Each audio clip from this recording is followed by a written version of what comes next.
Apple's done what we all expected, finally balanced its phone. 3D Touch is a genuine innovation, and the phone works fluidly at nearly every task, but it's very similar to 2014's model. The good about it is great design, 3D Touch impresses and stable OS. But the bad is battery life is mediocre, live photos are gimmicky and high price for a low-res screen.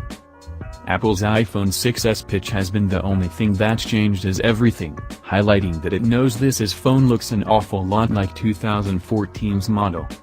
It makes sense that Apple would try its hardest to show that, despite the handset looking identical to the iPhone 6, there have been loads of changes under the hood that make this an attractive phone in its own right.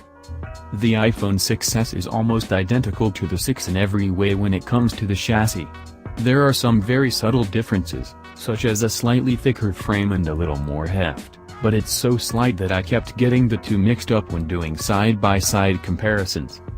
The screen on the iPhone 6s seems to be identical to the iPhone 6's, we're talking a 4.7-inch affair with 720p resolution, which keeps it firmly in the Retina range that the firm debuted all the way back with the iPhone 4.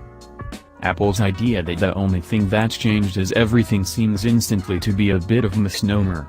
Yes, on paper you can point to a lot of things, improved structure, new interface method, live photos, a sharper camera, a more powerful engine, but in reality only 3D Touch offers a significant upgrade.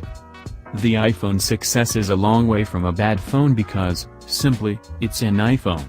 That's not me saying that anything Apple does is going to be great, but the reason so many people fall over themselves to get the new iPhone is because they know it will be a solid experience with very intelligent interface touches and a great app store, coupled with a great camera. To many, that's all they need. If you're desperate to get a new iPhone, but don't need or want the forever change, headphone jack-less, iPhone 7, I'd recommend the iPhone 6s wholeheartedly, especially if you're jumping from a 5s. It's got a great interface that's only going to get better, and the overall package is still excellent.